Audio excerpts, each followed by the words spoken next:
प्रिय विद्यार्थियों नमस्कार। पिछले वीडियो में हम लोग वैदिक कालीन शिक्षा के विषय में अध्ययन किए थे। आज हम लोग बौद्ध कालीन शिक्षा का अध्ययन करेंगे। बौद्ध कालीन शिक्षा वैदिक कालीन शिक्षा ब्राह्मण कालीन शिक्षा या हिंदू शिक्षा के नाम से जानी जाती थी। उसमें केवल ब्राह्मणों का आधिपत्य था वैदिक कालीन शिक्षा पर। बाद में दो क्षत्रिय राजकुमार आए, गौतम बुद्ध और महावीर। दोनों ने वैदिक कालीन शिक्षा का तहस नहस करके भारत में बौद्ध धर्म और जैन धर्म की स्थापना की। तो हम लोग बौद्ध कालीन शिक्षा का अध्ययन करेंगे। बौद्ध कालीन में की शिक्षा का उदय 2500 वर्ष पूर्व हुआ था, आज के 2500 वर्ष पूर्व। गौतम बुद्ध का जन्म नेपाल के लुम्बिनी नामक स्थान पर 483 ईसा पूर्व हुआ था।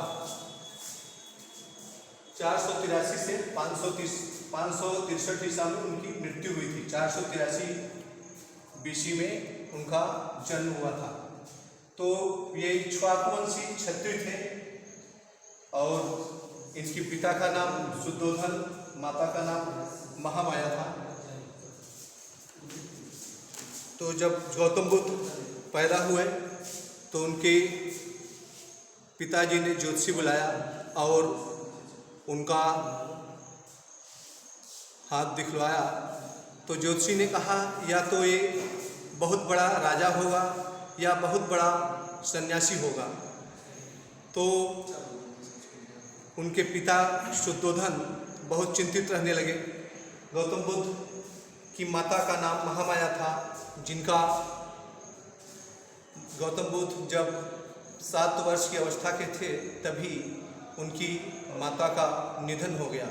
उनकी माता की बहन, छोटी बहन महा प्रजापति गौतमी ने उनका लालन पालन किया।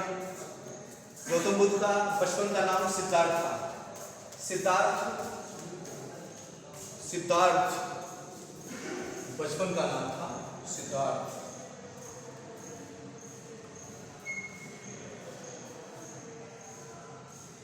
तो सिद्धार्थ को बहुत आलीशान महल में रखा गया। राजा थे ही। उसके बाद राजा, उनके पिता शुद्धोधन चिंतन में रहते थे कि हमारा लड़का राजपाट छोड़ के संन्यास न ग्रहण करे, इसलिए राजमहल में सभी प्रकार की व्यवस्थाएं रहती थी जिससे वो बाहर न निकल सकें। लेकिन एक बार राजा महल में नहीं थे और ये सिद्धार्थ थे। पहले तो सिद्धार्थ का जल्द ही यशोधरा नामक राजकुमारी से शादी कर दिया गया और इन्हें प्रथम नवजात शिशु राहुल नामक एक पुत्र पैदा हुआ। सिद्धार्थ, जिसका नाम आज गौतम बुद्ध के नाम से जानते हैं। तो राहुल नामक पुत्र पैदा हुआ जिससे ये माया मोह के बंधन में फंस जाए और संन्यास की ओर अग्रसर न हो, राजपाट देखें। तो शुद्धोधन एक दिन नहीं थे राजमहल में, सिद्धार्थ अकेले थे। उन्होंने सारथी से कहा कि तुम ले चलो, मैं थोड़ा नगर भ्रमण करूंगा। सारथी उन्हें नगर भ्रमण के लिए ले गया। तो रास्ते में देखते हैं एक 80 वर्ष का वृद्ध एक छड़ी लेकर चल रहा है। तो सारथी से पूछते हैं ये क्या है? तो सारथी कहता है, हे महाराज, राजकुमार, ये एक वृद्ध आदमी है, ये अपने से चल फिर नहीं पा रहा है, इसलिए ये लाठी का सहारा लिया है। फिर कुछ दूर जाते हैं तो एक 100 यात्रा में लोग राम नाम सत्य है, राम नाम सत्य है कहते हुए आगे बढ़ रहे हैं। तो सिद्धार्थ पूछते हैं सारथी से ये क्या है? तो सारथी कहता है, हे राजकुमार, ये इसका देहावसान हो गया है, स्वर्गवास और देहांत हो गया है। ये अब इसको अंत्येष्टि संस्कार के लिए नदी किनारे ले जा रहे हैं।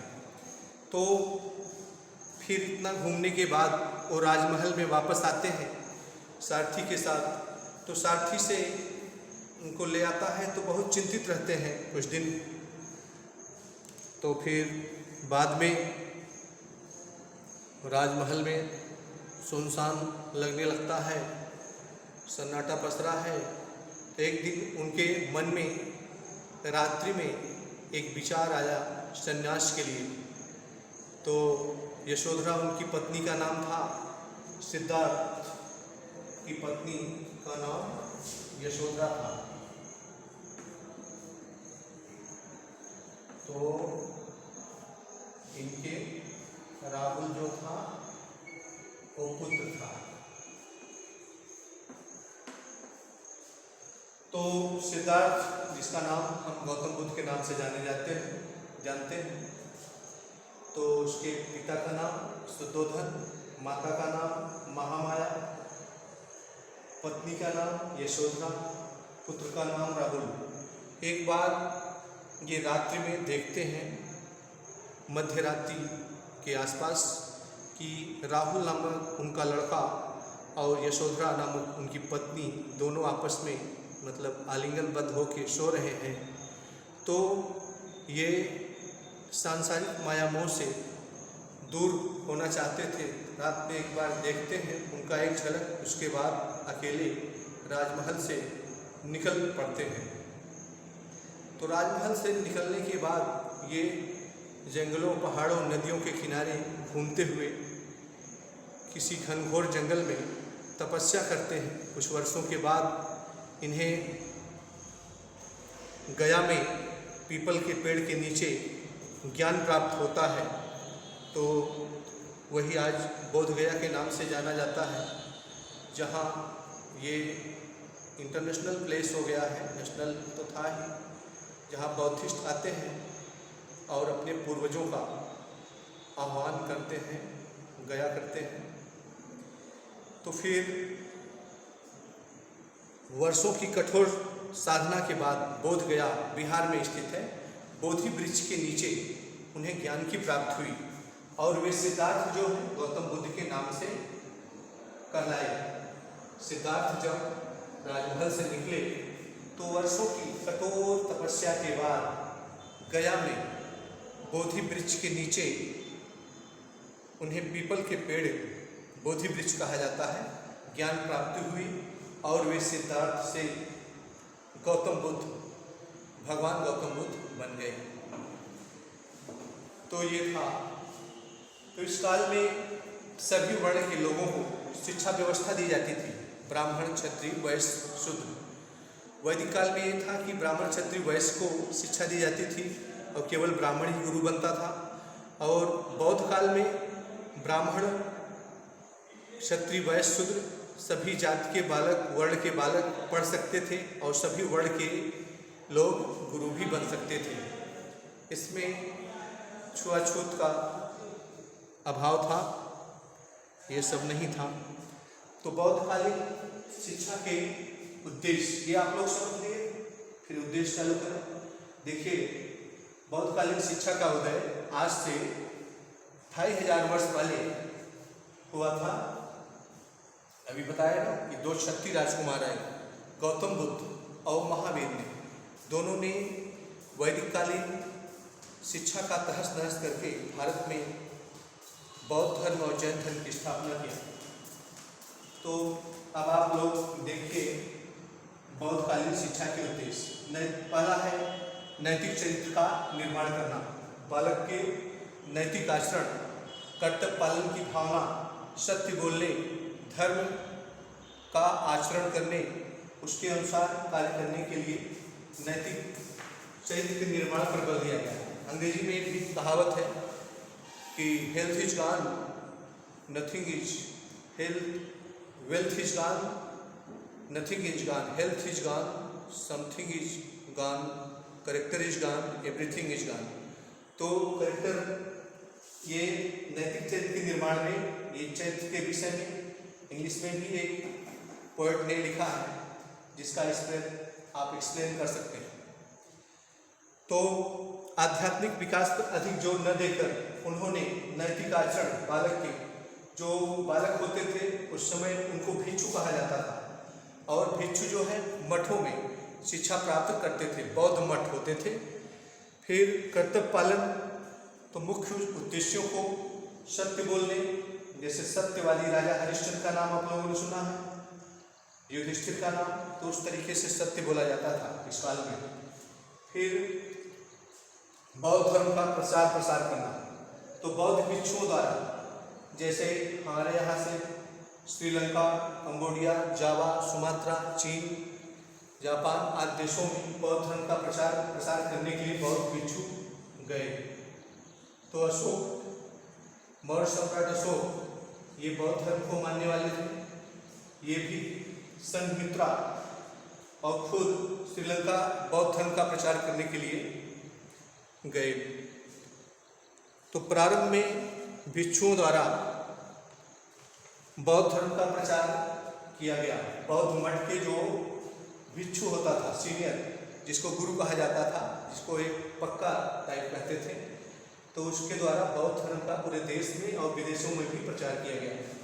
फिर व्यक्तित्व का विकास करना, तो व्यक्तित्व का विकास करने, सर्वांगीण विकास, जिससे उन्हें श्रेष्ठ तथा कुशल मानव बनाने का प्रयास किया जाएगा। सर्वांगीण माने ऑलराउंड डेवलपमेंट, उसका शारीरिक, मानसिक, पारिवारिक, सामाजिक, राजनीतिक, धार्मिक, आर्थिक, सभी प्रकार, सभी क्षेत्रों में विकास पर बल दिया गया।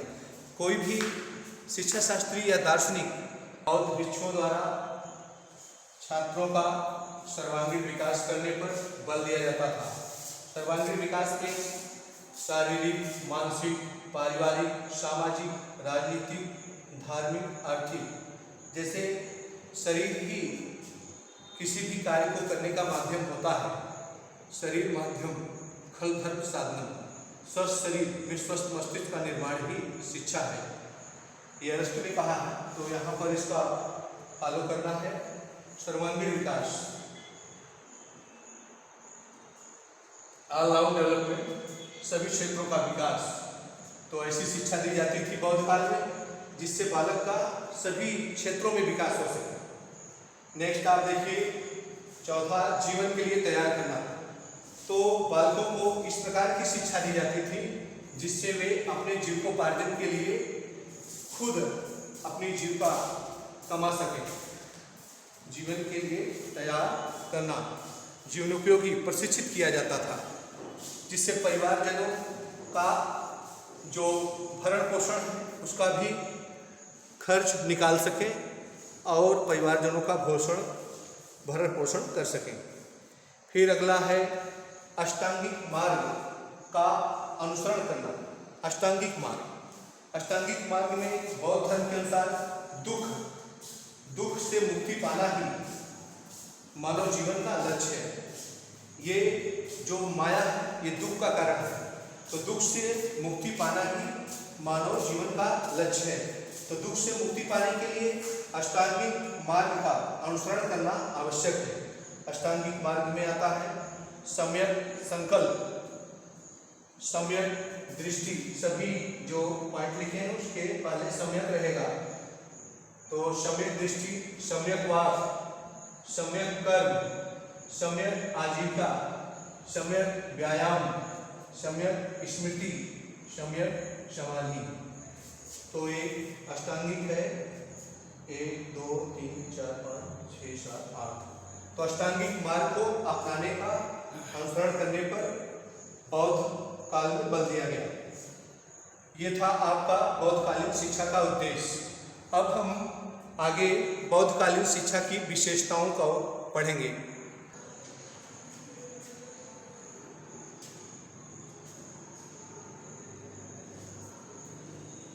तो अगला हम बौद्धकालीन शिक्षा की विशेषताएं अब पढ़ेंगे।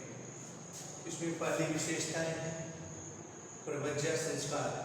प्रवज्या, जब बालक 8 वर्ष का हो जाता था तो मठों में प्रवेश के लिए प्रवज्या संस्कार होता था। प्रवज्या का शाब्दिक अर्थ है बाहर जाना, अर्थात शिक्षा के लिए घर से बाहर जाना। तो बालक बाल मुड़वाकर, पीले वस्त्र पहनकर भिक्षु के चरणों में माथा टेकता था।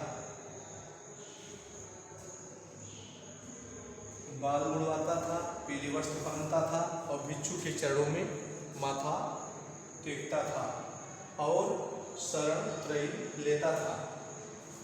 8 वर्ष के बालक का प्रवज्ञा संस्कार होता था। शरण त्रयी में बालक को बुद्धं शरणं गच्छामि, धम्मं शरणं गच्छामि, संघं शरणं गच्छामि अर्थात बुद्ध के शरण में जाता हूँ, धर्म के शरण में जाता हूँ, संघ के शरण में जाता हूँ। तो पहले शिक्षा जो है संघ में दी जाती थी। संघ और मठ, बौद्ध मठ या बौद्ध संघाराम कहते थे। जो शिक्षा संस्थाएं थी उनका नाम बौद्ध मठ या बौद्ध संघाराम था। तो प्रवज्ञा के बाद बालक जो है सामनेर कहलाता था। सामनेर को मठ में ही रहना पड़ता था। तो देखा आप लोगों ने, प्रवज्ञा बौद्ध काल में बहुत इम्पॉर्टेंट है। ये प्रत्येक वर्ष परीक्षा में आता है। इसको जैसे वैदिक काल में उपनयन संस्कार आप लोगों ने पढ़ा, शिक्षा ग्रहण करने के पहले होता था, उसी प्रकार से बौद्ध काल में ये प्रवज्ञा संस्कार होता है। फिर आप आगे मुस्लिम काल में बिस्मिल्लाह रस्म पढ़ेंगे। ये सब शिक्षा प्राप्त करने के पहले ये संस्कार होते थे तीनों काल, तीनों धर्मों में। तो तीनों काल और तीनों धर्मों में तो बौद्ध मठों में प्रवेश, शिक्षा प्राप्त करने के लिए बालक का प्रवेश प्रवज्ञा संस्कार द्वारा होता था मठों में प्रवेश। तो प्रवज्ञा का शाब्दिक अर्थ है बाहर जाना, अर्थात शिक्षा प्राप्त करने के लिए घर से बालक को बाहर जाना पड़ता था। फिर बाहर जाना था प्रवज्ञा के लिए, तो वहाँ पर बाल मुड़वाकर, पीले वस्त्र पहनकर गुरु के चरणों में माथा टेकता था, अर्थात दंडवत प्रणाम करता था, मस्तक को गुरु के चरणों में लगा देता था। उसके बाद शरण त्रयी लेता था। शरण त्रयी में यही बताया गया ना, बुद्धं शरणं गच्छामि, धम्मं शरणं गच्छामि, संघं शरणं गच्छामि। तो ये करने के बाद बालक सामने कहलाता था और उसे मठ में ही रहना पड़ता था। फिर आगे देखिए छात्रों की दिनचर्या क्या थी। दिनचर्या, डेली रूटीन ऑफ स्टूडेंट्स। तो बौद्ध काल में जो दिनचर्या अत्यंत कठिन थी, छात्रों की दिनचर्या अत्यंत कठिन थी। तो छात्र कठोर अनुशासन में रहते थे। प्रातः काल उठते थे ब्रह्म मुहूर्त में, जैसे वैदिक काल में उठते थे। ब्रह्म मुहूर्त 4 बजे से 5:30 बजे का समय होता है। तो प्रातः काल उठना, गुरु के जल, दंत धामन एवं आसन और नित्य कर्मों की व्यवस्था करते थे। उसके बाद छात्रगण भोजन की व्यवस्था करते थे। तो दिनचर्या अत्यंत कठिन थी छात्रों की, कठोर अनुशासन में रहते थे और ब्रह्म मुहूर्त प्रातःकाल में उठते थे। गुरु के दंत धावन, स्नान और आसन एवं शुद्ध जल पीने के लिए और नित्य कर्मों की व्यवस्था करने के बाद भोजन की भी व्यवस्था करते थे।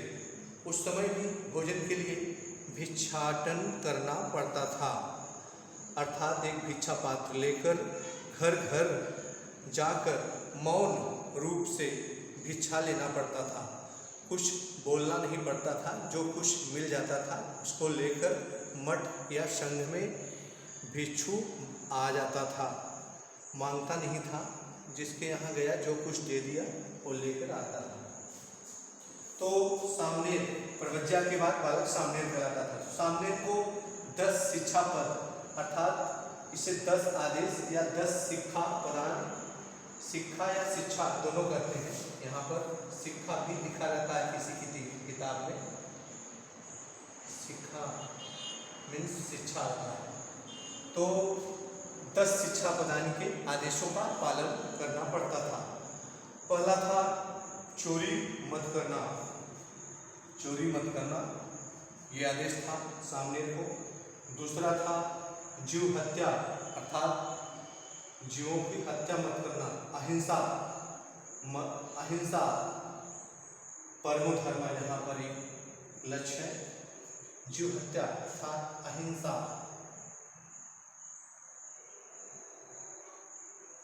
परमो धर्म है, अहिंसा परम धर्म है। तो यहाँ पर जीव हत्या माने अहिंसा मत करना, असत्य भाषण मत करना, सत्य बोलने पर बल दिया गया है, असत्य भाषण नहीं।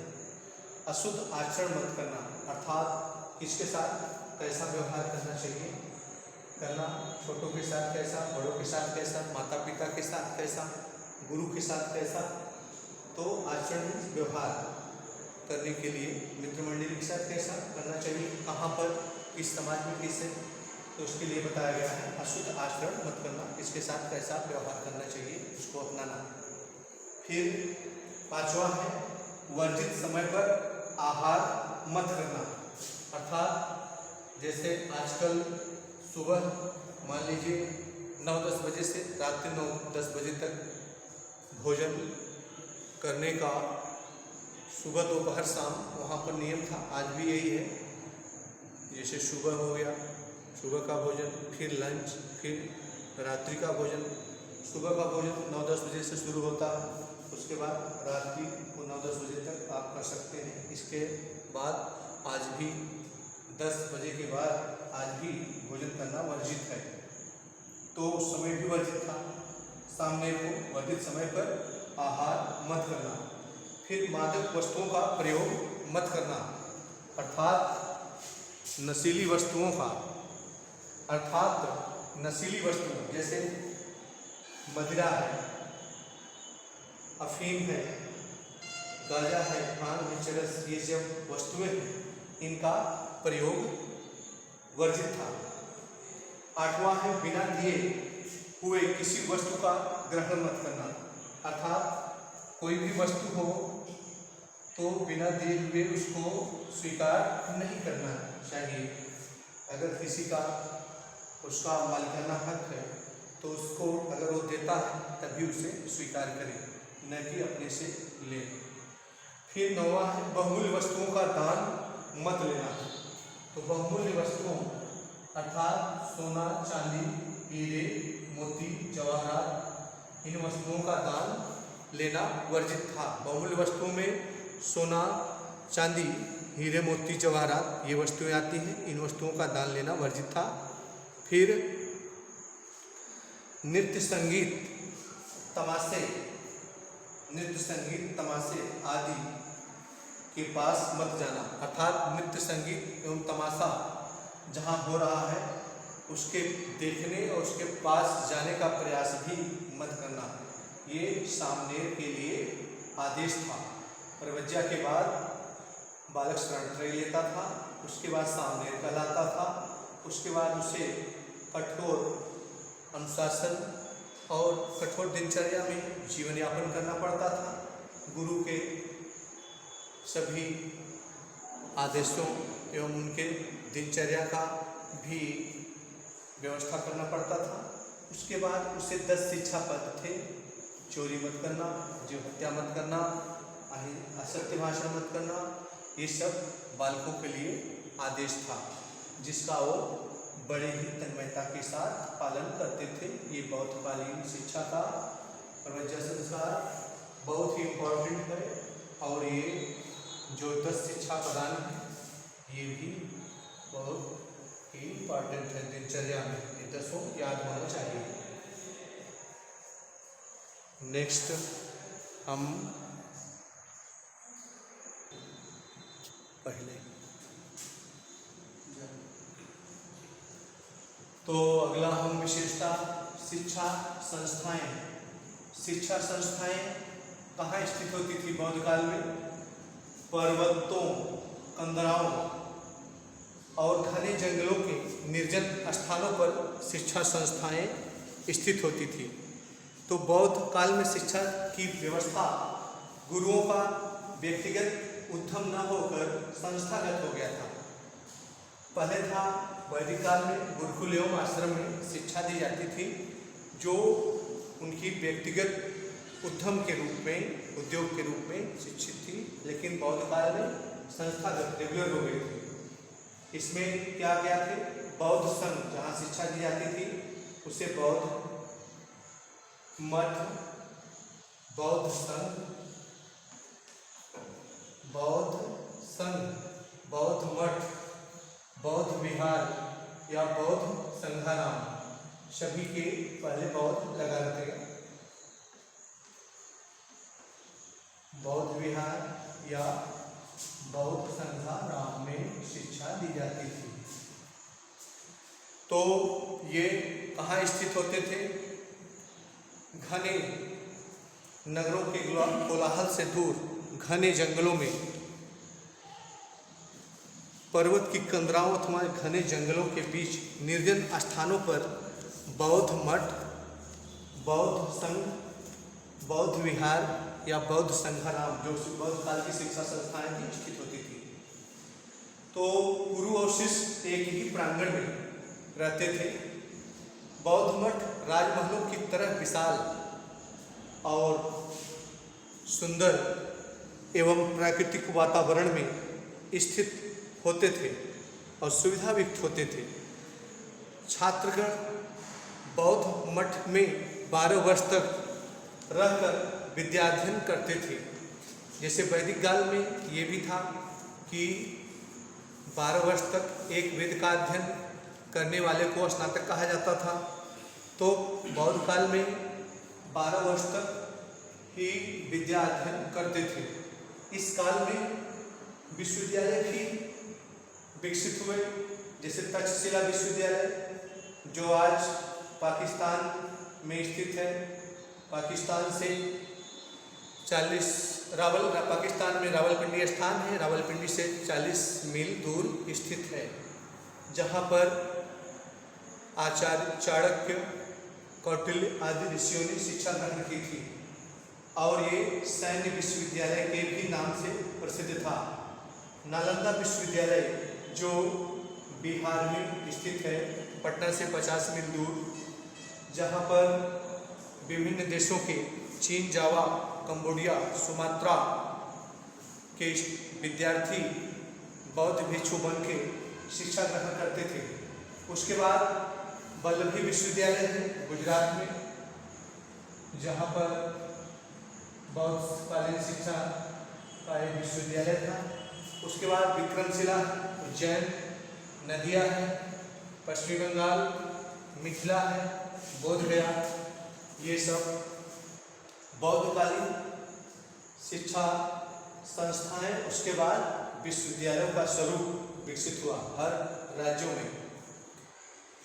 उसके बाद आता है आपका पाठ्यक्रम।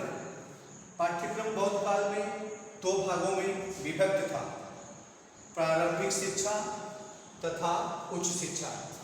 प्रारंभिक शिक्षा में लिखना, पढ़ना, साधारण गणित, जोड़ घटाना, गुणा भाग, ये सब सिखाया जाता था। उच्च शिक्षा में धर्म, दर्शन, इतिहास, भाषा, साहित्य, गणित, आयुर्वेद आदि की शिक्षा दी जाती थी। तो आयुर्वेद, शिल्पकला, चित्रकला, उसके बाद सैनिक शिक्षा आदि का अध्ययन कराया जाता था। तो देखा आपने, पाठ्यक्रम 2 भागों में विभक्त था। पहला प्राथमिक शिक्षा और दूसरा उच्च शिक्षा, primary education and higher education. प्राथमिक शिक्षा में लिखना, पढ़ना, बोलना, साधारण गणित का ज्ञान कराया जाता था। उच्च शिक्षा में धर्म की शिक्षा, दर्शन का क्या अर्थ होता है? दर्शन शब्द 2 शब्दों से मिलकर बना है, फिलास प्लस सोफिया। फिलास का अर्थ होता है ज्ञान और सोफिया का अर्थ होता है प्रेम, अर्थात ज्ञान से प्रेम ही दर्शन है। लव फ्रॉम नॉलेज, ज्ञान से प्रेम। संस्कृत में कहा गया है दृश्यते अनेन इति दर्शनम, अर्थात जो दिखाई पड़े वही दर्शन है। जैसे हम लोग किसी भी देवी देवता का पूजा आराधना करने जाते हैं तो दर्शन करने के लिए कहते हैं, दर्शन करने जा रहे हैं। तो जब तक अगर पूजा कर लिया, अगर मूर्ति दिखाई नहीं पड़ी तो संतोष नहीं होता बिना मूर्ति देखे दर्शन करने। लेकिन वो दर्शन वाह्य दर्शन है, ये दर्शन शास्त्र है। तो इस ज्ञान का प्रेम, जैसे मृत्यु क्या है, जीव क्या है, आत्मा क्या है, इन सब विषयों का इस विषय में अध्ययन किया जाता है। इतिहास जैसे विभिन्न देशों का इतिहास, हर व्यक्ति का भी अपना ऑटोबायोग्राफी होती है, आत्मकथा, जिसे इतिहास के नाम से जाना जाता है। उसी प्रकार से हर देशों का अलग अलग इतिहास होता है। फिर भाषा तो उस समय पाली और प्राकृत भाषा थी, उसी के माध्यम से शिक्षा दी जाती थी। साहित्य, बौद्ध साहित्य, फिर गणित, आयुर्वेद, शिल्पकला आदि का अध्ययन कराया जाता था। नेक्स्ट का टॉपिक है टीचिंग मेथड, शिक्षण विधि। तो शिक्षण विधि मौखिक थी। प्रश्नोत्तर, जैसे छात्र किसी भी समस्या का समाधान के लिए गुरु से प्रश्न पूछते थे और गुरु उसका उत्तर देते थे। फिर वाद विवाद प्रतियोगिता, वाद विवाद के माध्यम से भी समस्या का समाधान होता था।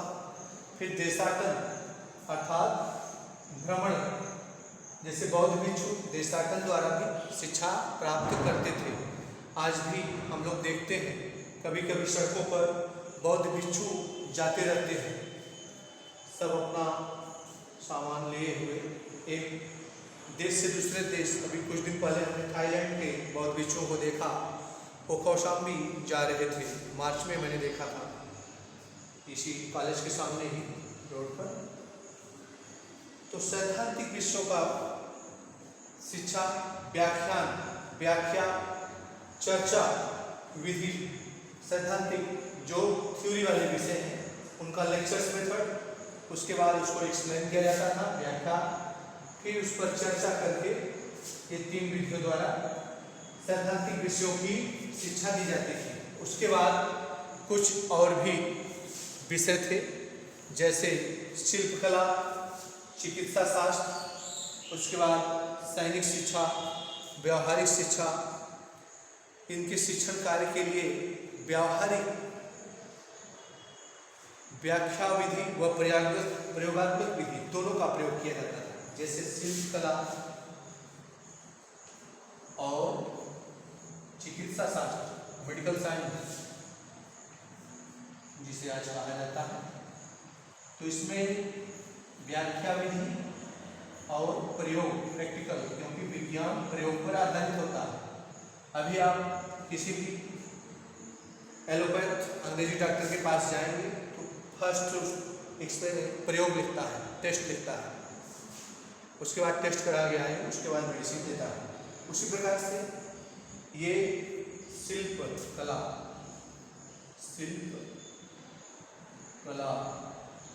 शिल्पकार जो मूर्तियाँ वगैरह बनाते हैं, शिल्पकला, चिकित्सा शास्त्र, सैनिक शिक्षा, मिलिट्री एजुकेशन जैसे व्यवहारिक विषयों की शिक्षण के लिए व्याख्या एवं प्रयोग विधि का प्रयोग किया जाता था। फिर ये आपने देखा कि बौद्ध काल में शिक्षा संस्थाएं उद्यम न होकर, व्यक्तिगत उद्यम न होकर संस्थागत रेगुलर हो गई थी। तो उसमें बौद्ध भिक्षु शिक्षा ग्रहण करते थे। बौद्ध मठ कहाँ स्थित होते थे? जंगलों, पहाड़ों, निर्जन स्थानों पर, गुफाओं, कंदराओं के पास स्थित होते थे। बौद्ध संघ, बौद्ध मठ, बौद्ध विहार या बौद्ध संघाराम रहते थे, जो बौद्ध काल की शिक्षा संस्थाएं थी। बौद्ध मठ राजमहलों की तरह सुंदर, सुसज्जित, सभी वस्तुओं से सुशोभित एवं सुख भोग की सभी वस्तुएं वहाँ पर उपलब्ध रहती थी, बौद्ध मठों भी। फिर बाद में बौद्ध काल में विश्वविद्यालयों का विकास हुआ। तो तक्षशिला विश्वविद्यालय, नालंदा विश्वविद्यालय, वल्लभी विश्वविद्यालय, विक्रमशिला, नदिया, मिथिला आदि विश्वविद्यालयों का भारत के कोने कोने में बौद्ध मठ का प्रचार प्रसार भी हुआ और विश्वविद्यालयों का विकास भी हुआ। फिर पाठ्यक्रम देखिए, दो भागों में विभक्त था, प्राथमिक शिक्षा तथा उच्च शिक्षा। प्रारंभिक या प्राथमिक शिक्षा, तो प्रारंभिक शिक्षा में बौद्ध मठ पर बौद्ध भिक्षु लिखना पढ़ना, साधारण गणित का ज्ञान प्राप्त करता था। उसके बाद उच्च शिक्षा में धर्म, दर्शन, इतिहास, भाषा, साहित्य, गणित आदि विषयों की शिक्षा दी जाती थी। आयुर्वेद की भी शिक्षा दी जाती थी। फिर शिक्षण विधि का मौखिक थी, प्रश्नोत्तर, वाद विवाद एवं देशाटन। देशाटन तो आज भी होता है एजुकेशन फैकल्टी में, जैसे आप चाहे बीए का हो, चाहे एमए का हो, चाहे बीएड का हो, चाहे एमएड का हो, चाहे बीटीसी का हो, तो देशाटन, तो शैक्षिक भ्रमण जो होता है वही देशाटन है। तो उसका हम लोग वहाँ पर जाएं, जैसे धार्मिक स्थलों या ऐतिहासिक स्थलों पर हम लोग जाते हैं, वहाँ पर उसकी कैसे कौन बनवाया, क्या है वहाँ पर, कैसे लोग आते हैं, क्यों आते हैं, क्या उसके मतलब उपयोगिताएं हैं, उसको हम नोट करना चाहिए। आजकल तो नेट का युग है, सब अपना नेट से भी देख लेते हैं, नोट नहीं करते, वैसे केवल प्रत्यक्ष रूप से देख लेते हैं। तो देशाटन से भी शिक्षा मिलती है। तो फिर सैद्धांतिक विषयों में व्याख्यान, व्याख्या, चर्चा विधि से शिक्षा दी जाती थी। सैद्धांतिक विषय क्या थे? जैसे इतिहास, भूगोल और राजनीति शास्त्र, ये सब सैद्धांतिक विषय हैं जो व्याख्यान विधि द्वारा पढ़ाया जाता है। फिर प्रयोगात्मक एवं व्याख्यान विधि द्वारा शिल्पकला, चिकित्सा शास्त्र, सैनिक शिक्षा और आयुर्वेद, ज्योतिष, गणित आदि की शिक्षा व्याख्यान एवं प्रयोगात्मक विधि द्वारा दी जाती थी। फिर अगला पॉइंट हम देखते हैं, छात्र अध्यापक संबंध। तो नेक्स्ट आप लोग देखिए, छात्र अध्यापक संबंध। छात्र अध्यापक संबंध बौद्ध काल में अत्यंत मधुर, पवित्र, स्नेहपूर्ण था। अत्यंत मधुर, पवित्र, स्नेहपूर्ण था, अर्थात बालक या बौद्ध भिक्षु अपने माता पिता का जैसे सम्मान करते थे, वैसे गुरु का भी सम्मान करते थे। जैसे अपने देवता, माता पिता एवं राजा का सम्मान करते थे, वैसे ही गुरु का भी सम्मान करते थे। इसलिए कहा गया कि अत्यंत मधुर, पवित्र तथा स्नेहपूर्ण था।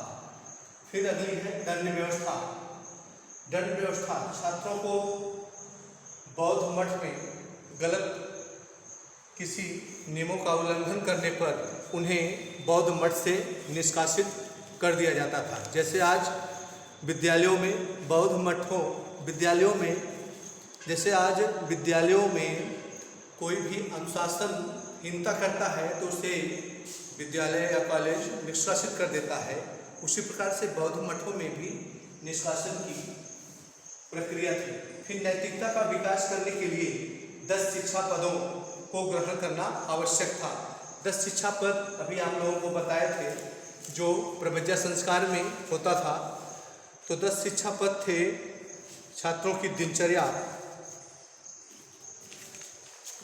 10 शिक्षा पद था, चोरी मत करना, जीव हत्या मत करना और असत्य भाषण मत करना, अशुद्ध आचरण मत करना, वर्जित समय पर आहार मत करना, मादक पदार्थों का सेवन मत करना और पराई स्त्रियों के पास मत जाना और बहुमूल्य धातुओं, वस्तुओं का दान मत लेना। उसके बाद श्रृंगार की वस्तुएं का प्रयोग मत करना, नृत्य, संगीत, तमाशे जहाँ हो रहा था उसे मत देखना या मत जाना। ये दंड व्यवस्था थी। तो दंड व्यवस्था में पहले छात्र को बौद्ध मठ के नियमों का पालन न करने पर निष्कासित कर दिया जाता था और नैतिकता के विकास के लिए 10 शिक्षा पदों का पालन करना अनिवार्य था। फिर अगला है नारी शिक्षा। तो बौद्ध मठों में बौद्ध भिक्षु जीवन पर्यंत ब्रह्मचर्य रहते थे। बौद्ध मठ में बौद्ध भिक्षु लाइफ टाइम जीवन पर्यंत बौद्ध भिक्षु ब्रह्मचर्य का पालन करते थे।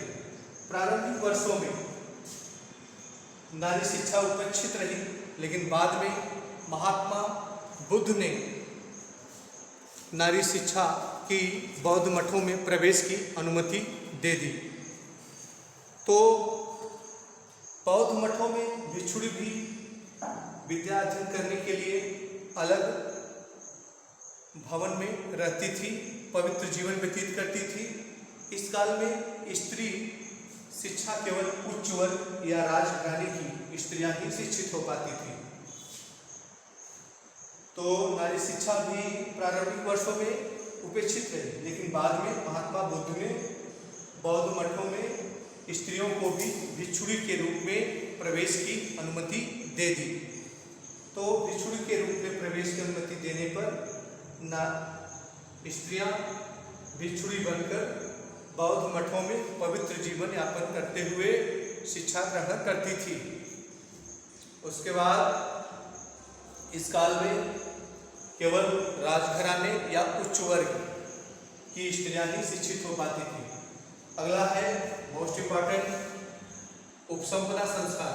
उपसंपदा, जब बालक शिक्षा समाप्त कर लेता था तो 12 वर्ष की जब शिक्षा बौद्ध मठ में दी जाती थी, तो 12 वर्ष की जब शिक्षा भिक्षु समाप्त कर लेता था तो ये अंतिम और दूसरा संस्कार, पहला संस्कार तो प्रवज्जा संस्कार था, दूसरा संस्कार उपसंपदा संस्कार, ये अंतिम और दूसरा संस्कार माना जाता है। जब बालक 12 वर्ष की शिक्षा समाप्त कर लेता था तो उसे उपसंपदा संस्कार सामने या पक्का भिक्षु के उपस्थिति में होता था। गृहस्थ जीवन में कोई संबंध नहीं रह जाता था। उपसंपदा होने के बाद वो गृहस्थ आश्रम में नहीं जा सकता था, वो केवल बौद्ध मठ में पक्का भिक्षु बनकर रहता था और भिक्षुओं को, छात्रों को ज्ञान प्रदान करता था। तो छात्रों के 2 रास्ते थे शिक्षा प्राप्त करने के बाद। 12 वर्ष की शिक्षा प्राप्त करने के बाद छात्रों को 2 रास्ते थे। प्रथम, या तो वह गृहस्थ आश्रम में प्रवेश करे या आजन्म भिक्षुक रहकर बौद्ध धर्म का प्रचार करे।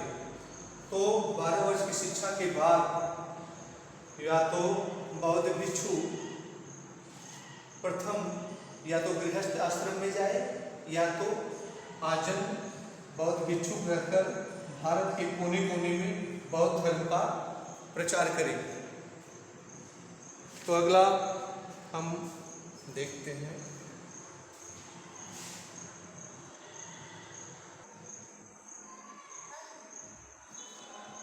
अगला है टॉपिक बौद्धकालीन शिक्षा की विशेषताएं में वित्त व्यवस्था।